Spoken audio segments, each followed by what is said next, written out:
Hello and welcome to another episode of that Interview Show. Today I will be discussing travel, life abroad, working with the media and spirituality with my guests Julian Meyers and Patricia Reise. Enjoy the show.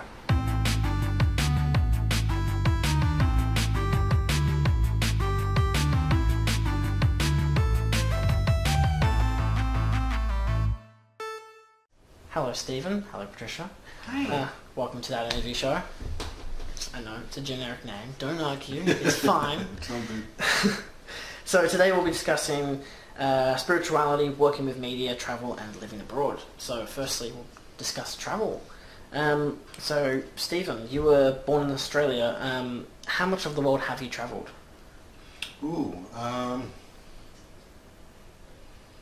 I've been to at least 5 or 6 different countries. Okay. If that sort of covers it. Yeah, would this be like Europe or America? Oh, okay. I've been to North and South America, to Europe, New Zealand, those sorts of places, yeah. So I've been to more countries than you have. What? Why am I interviewing you? What is this? Exactly. How often do you stay in foreign countries for a prolonged basis? I've only really stayed in a foreign country once for a prolonged basis when I lived in Canada for a couple of years. Okay. And of course that's where you were, Patricia. Yes. Yes, Canadian born for once, someone who's not Australian technically. So when and where did you first meet Patricia?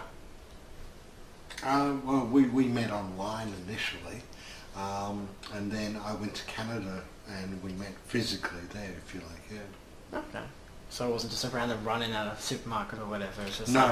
Hey, we got to know each other online first over a period of time, and then we thought, well, let's get together physically and see if it's all happening, and it was. Yes. Nice. From the first moment. So how long did you stay in Canada before you decided to move back to Australia? I was there about 2.5 years all up, before we came back. And even then I wasn't sure I was going to come back here, because I sort of was very keen on going to France as well, but we ended up coming back here. Everybody else wanted to come back here, so yeah. Yeah. Did you, Patricia, travel much when you were in Canada? Travel was pretty much part of my life. So yes, I could be considered someone who's traveled intensely or extensively. Some, travel more than me, but I think I've had a privileged life when it comes to traveling. Yes. So did you have a fondness for this travel? Fondness? Yeah. Oh yes. It's. I don't think it's about necessarily saying it has one specific feel of calling it fondness. It's more knowing that when you leave and when you come back, you will be someone else because the experience will have changed you.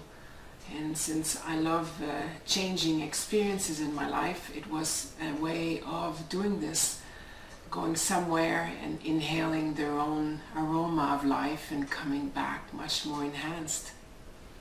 Was there any country that stood out to you? Well, I think if I've moved here, I think it's Australia that had the most deepest fondness in my heart. Yes. Yeah, that actually leads me on to the next question. Is it easier to live in Australia compared to Canada?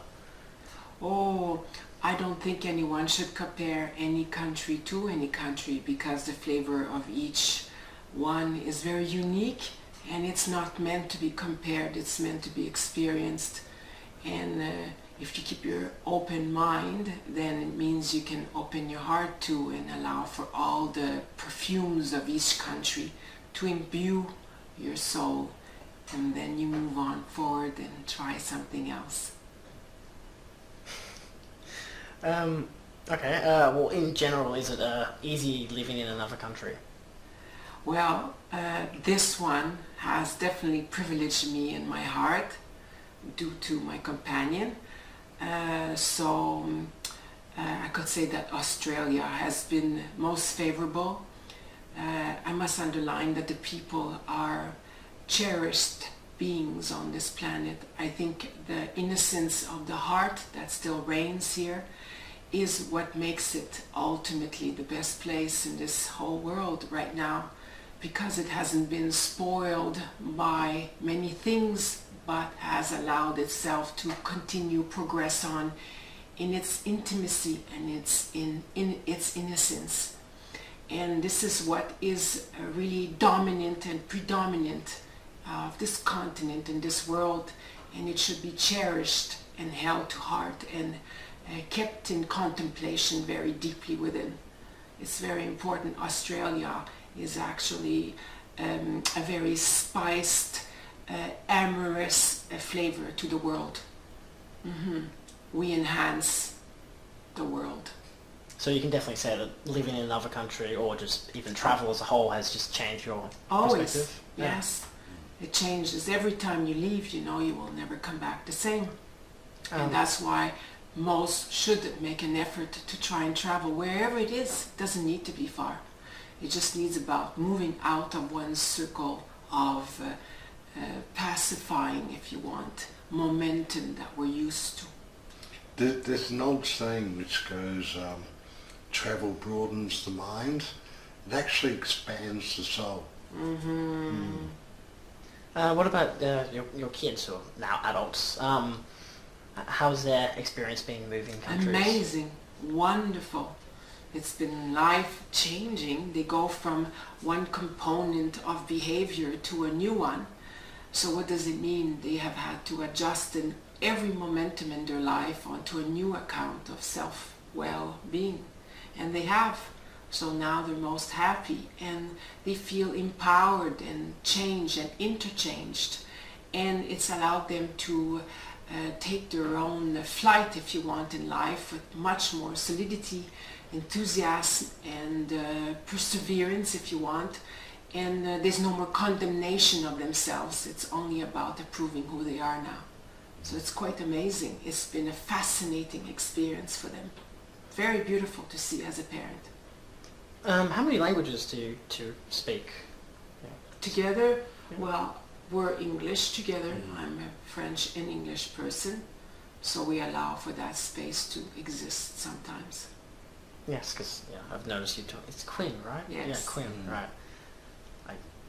I try my best to remember. I remember Quinn, but I can't remember which one is Quinn, because Quinn's apparently a girl's name as well. So. Is it? Yes, it is. Yeah. Yes. Yeah. So but I've noticed It's you a two. one nation. Yes. Yeah, I've noticed you two speaking French in the kitchen and stuff like that. It's. I question, does it annoy you at all? Like, I'm assuming you're probably all. No, I love it. Yeah.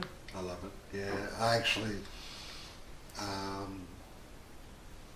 support more and more of it all the time. I look for French films to find for them. We actually watched one last night. Yeah, exactly. So, because Completely. it's about me growing and Yes. expanding as well. And there's a lot of poetry to French and a lot of forms of artistic effect that don't exist here or in Canada, and it's good to embrace that, and we enjoy that. But it's also the language that I fell in love with, the way Yes. you speak and the way you use the We language. traverse life. Exactly. Mhm. So, I don't want that to go away, Do you think it's do you find it hard at all to learn other languages? Yes and no. There's parts I pick up very easily.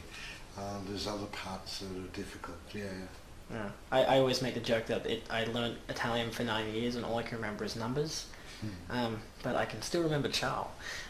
It's mainly because, I didn't... Maybe your language is numbers and not Italian. It might be. I mean, But it also comes down to usage. While I was living in Canada, I was surrounded by it all the time, and so I was picking it up really well. Yeah. As soon as I came back here, I started losing what I'd picked up, so another reason I want them to continue to talk French around me, I don't want to lose what I got, Yeah, and especially for me when I was learning Italian in primary school and high school, I often didn't care much for learning the language. I enjoyed it. Like, even I remember going to Italy in grade 1, and I could understand what some of the people were saying, but I wasn't loud enough to talk in Italian, or loud enough to talk in general, just to say. I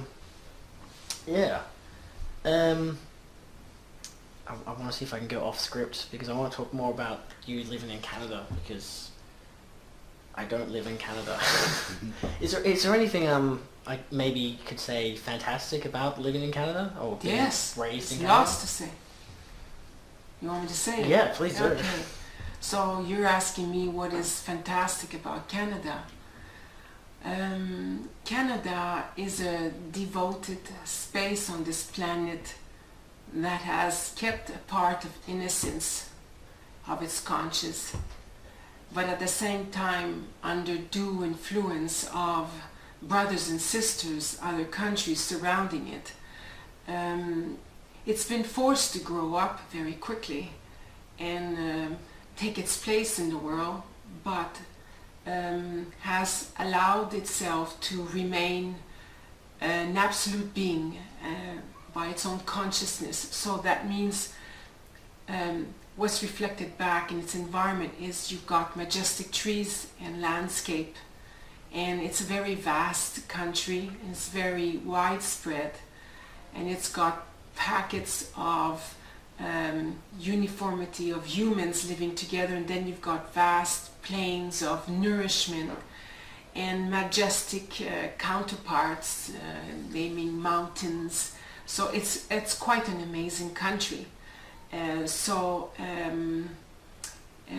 don't think anyone ever leaves their home, Canada, and never feels a pinch of the heart throughout their lives somewhere else. It always remains a home, a part of home within. But there's many other home places in this world to also discover. It just depends how much you want to discover in your life. And this is my new one, and that's what I make of it now. It's a new experience. It's another one to love, another one space to love. Does it make it difficult to communicate with family back in Canada? None whatsoever. No technology these days. No. And the relationships are actually more deeper, because the time is not frivolous anymore. It becomes much more important. So when we communicate, it's from the heart. And we're agreeing that we want to be happy in those moments, and there's no time to waste on anything else anymore. So it's actually very precious relationships with everyone we communicate with now. It's quite special. Actually, if I can add something, one thing I discovered in Canada, and let me put this in perspective a little bit, I've never really thought of myself as a typical Australian. Not in that sort of true blue Aussie way, you know. And when I was young, people always used to say to me, where did you come from? I didn't sound like the typical Australian. So I always felt like I didn't sort of fit in here much, because I didn't feel like a typical Australian. When I got to Canada, the big surprise was everyone wants to know about Australia. They're asking me questions all the time. And I started falling in love with my home country, Australia, more than I ever had while I was actually here. Not so much homesick, because I never really missed it that much, because I was too busy enjoying discovering somewhere new. But I found myself starting to be proud to be an Australian, almost like an ambassador.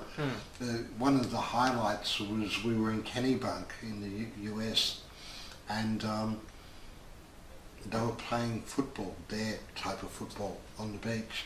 And I just mentioned that we do things differently in Australia, and they said, how? Next minute, me, who's barely ever played football ever, or barely followed football, here I am explaining Australian rules football to a whole lot of Canadians and Americans on this beach, being like the sort of Australian representative. And it sort of made me walk away thinking, I actually now feel Australian. I had to leave Australia to feel Australian. Yeah. That was a surprise. We had a similar experience. We were at in Ireland. We were staying at the castle, and there were some Irish people there because it was a hotel, and they were a whole family there, and they suggested, oh, let's go out and play some football. And so me and my brothers thought, yeah, we'll play some football. They obviously meant soccer. We didn't realise that, and so it's just interesting in our minds that, like, you know, things mean things differently sometimes in other countries. I don't think we taught them how to play Aussie rules or anything, but we definitely made some racist jokes. Can we pause for a moment? I just need to let some cats Yes, in. the cat's in. Sure. I can hear them going to the window. We can move on to the rest of it, I guess. Okay. Why not? We have the time. Screw it. Yeah, we're good. We're good for it? Let's go. Yeah. Right. We're aligned. All right. We can move on to All our actors are here. Whichever you want. We're happy. we can talk about your life in the media because you work on radio. Yes, amongst other things. Yeah. So what's your show called? Soul to Soul. And I guess where do you make the show? Here, at home actually, yeah. In our home studio. We do the interviews quite often over Skype, or people actually come here, or sometimes we do it at the station. We do all the formatting of the show, all the recording of the links. The inspiration. Everything here. Everything, the debatings, the conversations about it, what we will, what we won't do, it's all here. And then we upload the show to the station where they put it to air for us. What station is this? Ottawa PFM. Okay. Cool. 98.7. So you two both work together on these projects? Yes. Oh yes, it's different types of work. Yes, but it all works together. We both have our areas of specialty. Like I'm Yes. a very technical guy, so I end up doing a lot of the actual physically pushing the buttons and editing things, that sort of thing. Patricia quite often comes up with the themes more for the inspirational. show, and she'll sort of say, oh, we should interview this person, and we'll contact them and do things like that. So we both have a very strong equal input, but Yes. we're doing different things, so yin and yang. Yes, Yeah. very much so. Did you do work in like radio or stuff like that back in Canada? No, never did. But we knew when we met we would very talked about it shortly in the loosely, beginning, yes. He had come from a background of radio and we had said, well, we think we should do a show together. But we let the relationship build first, and then we knew when we arrived here, yeah, it was time to do what we felt compelled to. Well, the interesting thing about that too is that we'd sort of talked about it loosely, but we hadn't sort of locked in any plans. And it was actually the manager of the station that approached us and said, do you want to do a show, carte blanche, whatever you'd like to do, because he was aware of what we could do. So we came up with Soul to Soul. Mm-hmm. I think at the time they weren't really expecting us to do a spiritual show, but I think they sort of thought, okay, well, let them go for it and see how it goes, and it took off, and here we are 5 years later, and it's still going strong. So yeah. So what specifically does your show discuss? What does it discuss? Well, firstly it's a magazine style show, so it's a whole lot of segments each week, and we try to sometimes build a theme into that, and sometimes it's about interviewing people, so that we won't focus on the person. So it's like, like any magazine where you've got small articles, a feature article, regular articles, semi-regular articles, but for us they're like, 2-minute segment here with this person, 5-minute interview with that person, and it's all about things that are happening in spiritual circles, whether that be religious, spiritual, natural, social. It's about how people get on with themselves and with each other. In a nutshell. Yeah. It's very broad. We can cover everything. I would call it, in a mathematical, or if you want scientific form, it's how to be self-sustainable. It is actually the Tesla type version of becoming a human. How can you propulse your life forward in your own system by yourself and with the energies that exist around you? Exactly like a Tesla car, it's a sustainable vehicle. We are also, and we are trying to show the way forward where people stop relying on outside world but rely within their own system as a self-sustainable human in happiness and in joy and love, basically. So we will find every mechanism, and we'll talk about any way possible that represents some part of society that could be comfortable with some parts of ideas. And if you listen to it week by week and month by month, at some point you do start having pieces of information here and there that start really addressing yourself, and you start knowing what your program is all about. It's just like a coding, if you want. It's a coding of life that is being brought by opportunities. And if you listen to it, you will be decoding yourself and understanding who you are all about and become self-sustainable. That's more like a mathematical, if you want, scientific way of saying it. But it's really bits and pieces that make your computer work. So we are bringing it forward, and it's called spiritual because the spirit is that. It's multiple pieces, multiple bits of information. That what moves you. That what moves you, yes, and makes your heart race and make yourself be happy and loved. And well, that's what we are. We only focus on positives. Yes. We don't talk about anything negative. Machine doesn't agree with negative. We avoid anything political as best as we can. Because it's not about that. There's enough of that out there already. Yeah. We're trying to bring an alternative voice, something positive. You know? Yes. Yeah. Well, I guess on to the last part, being spirituality. Do you follow any particular religion that relates to the spiritual side? No. None. We are all. We're neutral, so all that exists is within us, so all is there. We sort of see ourselves as reporters. We feel like we're just presenting information. Of the best parts of humanity, where the heart talks. Whatever way it is, when the heart talks, it links everyone. And that's what we push. That's what we are agreeing on. Like with that's any, what propulses humanity. Like with any art, because putting together a show is as much art as writing a song or anything else like that.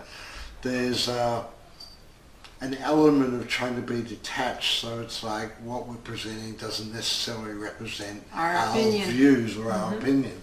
But at the same time, because we're putting it together, we have to influence what's going out there in some way. So in a sense, we are putting out what we're attracted to, but not necessarily what we follow or believe. Or live by personally. Yeah. But we know it exists and it's happy. It's a happy space. If that makes sense. Yeah. So your spiritual discussions, whatnot, have nothing to do with a higher power or God or whatever. It's just to do with the person and what they can achieve and stuff like that. Well, yeah, for the most part, quite often, God or the concept of a God or that sort of thing gets mentioned.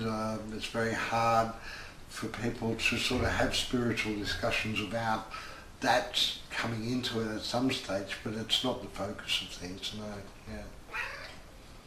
Yeah, you want to be the focus of things at the moment, Someone's stepping in. A scene crasher here, Let's go bring him in Quinn's room. There you go. Let's go to Quinn's Exit stage left.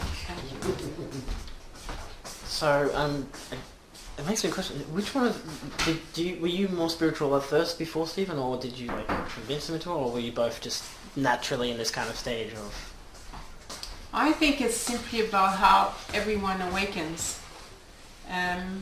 Everyone, when we come here, we have a purpose, we have something that we're coming here to specialize ourselves in or recognize. So whenever in your passage in your life, you can choose to awaken to that, if you want, state of being that you are or not. Now, Steve awoke earlier than me in his life because it was designed, we are twins, so we have a performance. It's a performance that is together, it's not separate. that was severe 7 years ago, and now we're one. We only work as one. So we're one being in two bodies and having an experience in this life as twins, as we call. So the question, sorry, go back to what you were saying, because I had to say this to Link, yeah? So what was well, I guess you've in a way answered, like, who was, I guess, spiritual first, or were you both? Yeah, he just awoke naturally? first. He Yeah. awoke first. But when we are meant to awaken, or when we choose to awaken, we all have gifts, and you can choose to see them or not. I knew my gifts very young, but I did not have any words that I put to it. I just knew I was. And I knew that when moments of great wisdom was needed, I always prevailed. It is who I am. So this has always been a trademark. I also knew that when people came for some form of comfort or agreement or discussion, they would leave my place changed. So these are gifts that we have, but we don't have words to, because it's not important. We simply are living our lives. But then comes the point that humanity, we had to find words of communication between us. So words were defined in this world, and we started linking up, and there's many of us on this planet that have a form of recognition or awareness, and most will within a very short while. So that's it. So it's just about awakening to ourselves. I think the truth is everyone is aware of these Yes. things on a deeper level. I know certainly for me, all of my life, from my youngest memory, there was stuff going on. You know, I didn't always understand it, and quite often I would just dismiss it as, oh, well, wasn't that weird, you know, or whatever, you know, because it's easier. It's easier to just, because all that stuff's really weird. It's a bit freaky and stuff, you know. But then you get to a point where you think, well, I'm not going to be scared of it anymore. I'm going to find out about this and start embracing it. And then you sort of have the opposite situation happen where you go, well, what was I so scared of? You know, like, I feel like I was in this little matchbox and I was scared of looking outside because it's all so big and scary. But once I stepped out of the matchbox, I could never get back in again. You know what I mean? Because I'm too more expanded. And then you get so now, you know? expanded that you don't even look at a matchbox anymore. Yeah, it's a So dot that's what on it is. the It's on horizons. far somewhere. Yes. Yeah. So yeah, between us, we was meant that we met exactly when we met. It wouldn't have worked 2 years before. It wouldn't have worked 2 years after. It was meant to come, and we met, and it's been amazing. It's been absolutely stunningly, fantastically amazing, our life. Like, we're having fun. It's just amazing what we're discovering. Huh? It's amazing, and what we're creating together. Both inner travels and outer Yes. travels. Yes. And because we travel in our heart, well, the communication is always from the heart, so we can talk from our heart and experience and go wherever we want. We're in our heart, so it's actually a game to see how far can we think and go and experience and share, and what's new every day. We don't want to stay stasis or stagnant. We just want to change every single day, and that's something we really have in common. And it's something we enjoy and cherish. Yeah? Yeah. Yes. But that's offered to everyone on the planet. Come on, go outside. How did you know that you'd, like, awakened in a way? Like, what gave you the idea that there was something more? Okay. I'm going to cut a long story really short, but basically, for me, the most important thing is experience. Anyone can tell you anything, and anyone can make you believe anything if you want to, you know. And I did go through a stage where I went to lots of different churches and read different sort of Bibles and Bhagavad Gitas and all sorts of things. And they all sound really interesting and nice and have lots of very inspiring stories, but it didn't sort of convince me of anything, you know. And so I just walked away from all that until I was invited to go to this meditation group. And at the end of the night, the guy came up to me and he said, well, how'd you go? And I said, oh, I don't really think I'm getting it, you know.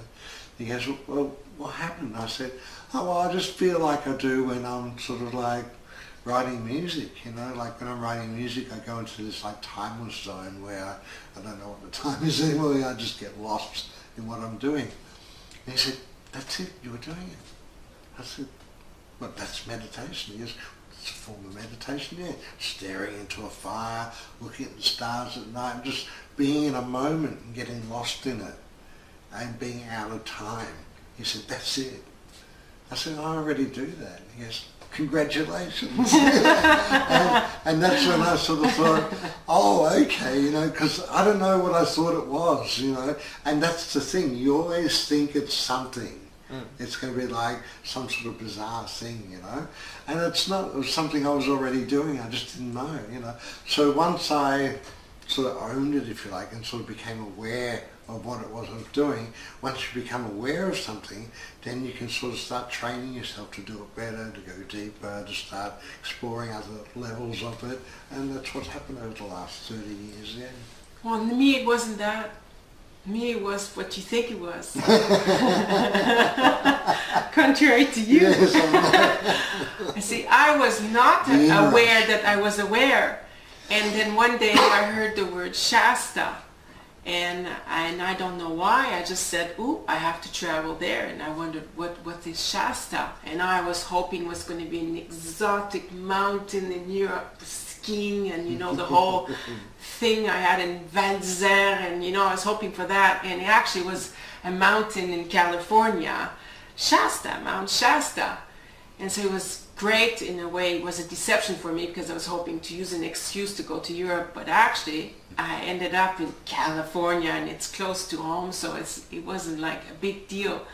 So anyway, I felt compelled I had to go there, and then suddenly numbers appeared in 999. I started hearing 999, and 9th of September 2007. So it's 999, and I was told, and I felt I had to be there. I didn't know why. I never understood, not searched anything. It just came to my house just like that, 999. And then I tried finding someone. I asked my husband, I asked my cousin and nephew, and no one wanted to come. And then suddenly my girlfriend, I'm having a meal 3 days before 999 in a little restaurant, and I say, I can't find someone to come with me to Shasta. She says, I'll go. I have 4 days off, I'll go. And like that, we were gone to Shasta within 24 hours booked, and we were on a plane and we were gone. And I go to Shasta, and then we start hearing these things that it's a big date. We didn't know what it meant. It's a big date and whatever. So we climbed at 11:11 because someone told us, be there on the mountain, 11:11. I had no clue. And I went on the mountain, 11:11, on the 9th of the 9/9 Shasta night day, and I sat there and I was watching 5-6 people meditate, and I tried to copy them because I'd never meditated in my life. And I sat trying to look like, and watching how the fingers work, trying to look like I was really cool, closing my eyes and going, what am I doing here? I can't feel anything. And then suddenly I got up and I got a 10,000 volt right through my body, and it was like in the movies. And my heart, I thought I was having a heart attack. I thought I was having a heart attack, and I was going, no way, shit, this is what people talk about. And I was on Shasta, living it on the 999, 11:11, sitting, pretending I was meditating, and I actually got the jolt of awakening. And I never have been the same ever since. And that was it. It was the end of my past life. And in that moment, I became who I was supposed to be. It was as simple as that. And I went home, my eyes were green, green, green, green, green. I drove home to the airport and then came home, and we both, my friend and I, had completely changed. And our lives changed that instant. So in other words, I walked up the slow stairs and she got I went up. Yes, so that's what twins do. They do the reverse effect. That's it. The whole board has been occupied by both of us. He did the slow thing, I did the quick thing. So how do you know about this twins thing? Like, how do you exactly... In our dreams, I knew he existed in my dream. I could see him since I was very young. I used to call him my Jesus. I saw Jesus again. He's so sexy, but I'm not supposed to think those thoughts, but he was so sexy. It was him. Well, I've watched enough Twin Peaks to understand how that works. But you know what I was saying? That's how it was. You imagine someone and then you suddenly see him in person, you go, oh my God, that's the guy in my dreams. And I was the girl in your dreams. It was weird for me because I'd been teaching about twins and all those types of relationships for years, and I'd been told from spirit, if you like, that I had a twin out there. And one day, about a year before we met, I was living in McRae on the hill overlooking the water, Geelong on the other side, and I was really frustrated, and I was saying, well, what's this about? I'm sort of talking to whoever was listening up there, you know, what's this about a twin? You know, I've been hearing this for years and years and years. Where's this twin? You know, when's she going to come? I'm just going through a moment where I was really annoyed. I'm thinking, you know, I've been told this for years and years, and nothing's ever happened, and you start sort of doubting that it will, you know. And I hear very clearly, you know, over the water. She's over the water. So I'm looking out my window, and over the water is Geelong. So I'm thinking, oh, she must be in Geelong, you know. So I start looking, she's in Canada. You know, wrong water, you Thank know. God it's not Geelong. Yeah. I was quite pleased about that, actually, yeah. Yeah. Canada's far more exciting than Geelong, yeah. No offence, Geelong. Yeah. I didn't know where he was. I didn't know. I didn't know twin existed. I didn't know the word twin. How did your, I guess, lives change when you became not just spiritually aware, but when you started like practicing or whatever you do, which I guess we'll get into detail with? I suppose, you know, because we could talk about that for about 15,000 hours, but Yes. to sum it up really basically, it expands the world. There's before and there's after for me. Before, everything was like this very mechanical sort of black and white sort of world, and then afterwards it was so much more expanded, so much more going on than I realised. It's sort of like when you realise when you're in school that they say there's X-rays floating around. We can't see them with our eyes, but with its equipment we can see them, you know. Well, it's a bit like that. It's like once you start opening up your third eye and through meditation and all that sort of stuff, you start seeing all these frequencies that are around us that you never knew were there, you know, and the whole world on that level just expands out in ways which, like I said, would take too long to explain here. But It suddenly becomes a research of finding yourself. And you know you haven't found yourself till there's a ping in your heart, something happens.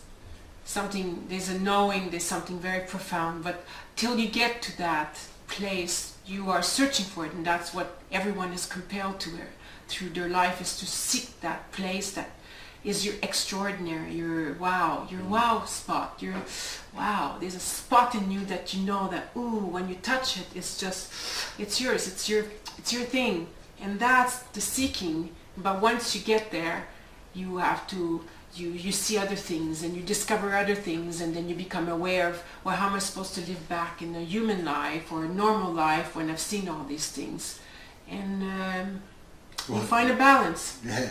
You find a name, you find a way, you remember your way. And that's what it's about. The challenge is about remembering as much as you can. And it's not about memorizing, it's remembering yourself as much as you can. So you seek any way possible, boom, boom, boom, and every time you learn, you expand. It's like a give and take. You seek and you get. It's not even a give and take. It's just a give, take. because it's not hard, it's not about giving anymore. You don't have a sense of giving. You're just being your natural state of being. It's pretty much it. Yeah, just being naturally yourself. So you're just finding the compartments missing to your compartments that became extinguished when you're born as a human, and the game is just to put the blocks back in your game so you can understand fully how you function, the self-sustainability. It comes down to that, and that's what it is. It's such a huge area. It really is It's hard it's to massive. sort of We're gorgeous. make We're it really small, stunning human beings. So we're simple but extremely complex, and so much in vastness that there is no terms of endearment that could completely encompass us. That's how amazing we are. So That sums it up. Yeah. that's it. And you don't have much time to do it. So it's a very short human life. So you try and Crack see that yourself, whip. crack, find out. Get It's on like it. an opportunity. It's like It a is. game. It's an opportunity. And it's given to us. Yes. Is there a specific maybe mentor or guide that you follow? No. Not really, no. We are. The way I was trained was to be open to all ideas, Yeah. no matter where they're coming from, you know. It may be coming from someone I don't particularly like, but if it has a weight, Yes. if it resonates in some way, then I have to take it on board. And I also believe that in everyone you meet, there is a truth, and there is a truth that is resonating with yourself. So the best thing to do is enjoy everyone that's around you when they are there, and try and find the truth in that moment that brings you joy in your heart. And that's what they have to bring you, no matter what they say, do, and are being around you. And if you can find that in that moment, that instant, what the truth of that person is, that was offered to you in that moment, you're living a very good life. Fortunately, Because it's only good all the time. fortunately too, we live in an incredible time where we have things like the internet, where we have access to unlimited amounts of great speakers and great Yes. ideas and great talkers and YouTube videos and PDFs of books and things, and like this whole spiritual library is available for free Yeah. for people to go to online. It's all there. It's not like years ago where all this stuff was hidden and was like all all this out there secret now. and stuff. It's very public. It's very Yeah. out there. It's So you it's do not a what you big want. deal, you know? You do it in your own home, and that's it. Find out. Exactly. Find out what makes you feel good, and it's yours. If and you if you feel see compelled it, to do so. yeah. And if you find it and you feel good, good, and move on. Find the next thing. You know. Like once you've experienced what we experienced, you couldn't imagine never wanting to be like that. Like you couldn't imagine when people say, "Oh, I don't get all that stuff." Like we feel like wanting to shake them, you know. But not everyone's interested. Not everyone gets, and we have to respect that, and we do, you know. Yeah. But when you have a wonderful experience, you want to share it with everyone, and sometimes it's difficult to understand why people don't want to know more about it. But hey, you know, I still remember what it was like before I did get into it, and how skeptical I was about things too. You know, yeah, I remember joking, laughing at people, thinking I was silly for believing this sort of stuff. Yeah. Well, we're past that. That's where the I've humanity eaten doesn't my go humble beyond pie. that now. I've moved on. Yeah. We're not there anymore. We're not there anymore. It's not about convincing that. I think No, it's really exactly. of old world now. It's about simply sharing your own majestic. So whatever someone is good at whatever it is, pastry chef, mailing, putting people's, backyards into shape, it's not important. It's about being the best you can in what you're doing. And if you bring the best part of you in this world, well, it's a benefit to everyone. If everyone is the best part of themselves, can you imagine what this world will be like? I actually can. And that's what we can see, and that's what we are heading towards. We're going to encourage everyone to get to their own most gorgeous sustainability they can be as, And if Whatever we're that all is for like them, whatever yeah. it is for them, but we will know because when you're in gorgeousness, we can feel it. Everyone feels it. It just exudes. There's a happiness. There's a joy to life. So if we're all feeling And that, authenticness, imagine, and yeah. authenticness, the whole world will change. We're all going to be this ball of just amazing, gorgeous synchronicity and gorgeousness, and that is the space after that I'm curious about. What are we going to all co-create together when we are stepping in our own as majestic beings? And that's what I want to see. And that's what we are encouraging.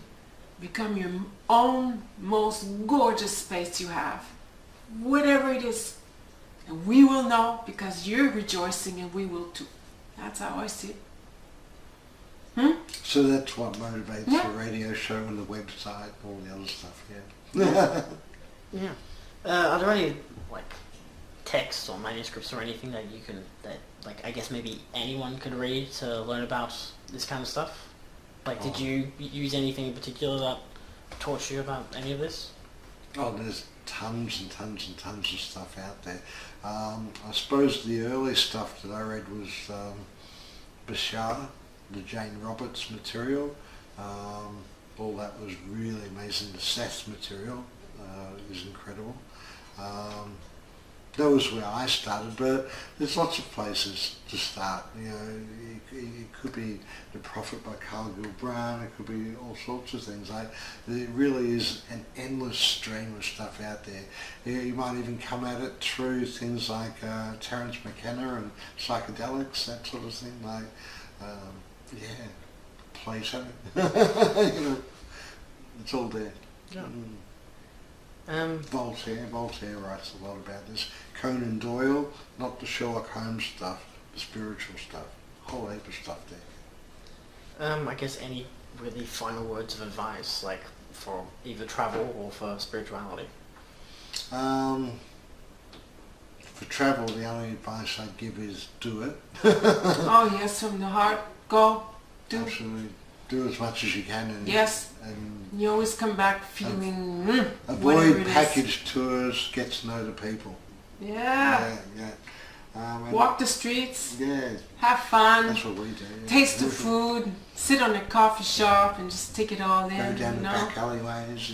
Talk to the people, meet the families, the locals. Yeah. That's That's what what I would say. And spiritually, the only advice I ever offer is if you feel moved or motivated to discover a deeper dimension in yourself, by all means do so, but do it on your own terms. Don't follow anyone's No. advice. Follow your gut instinct. It always leads you to the right place. Yeah. And I would say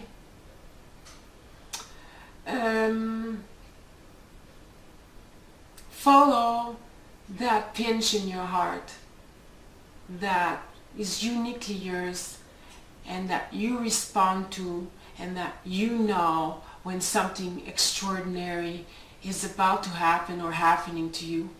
And whatever that is, identify it and keep going for it more and more every time.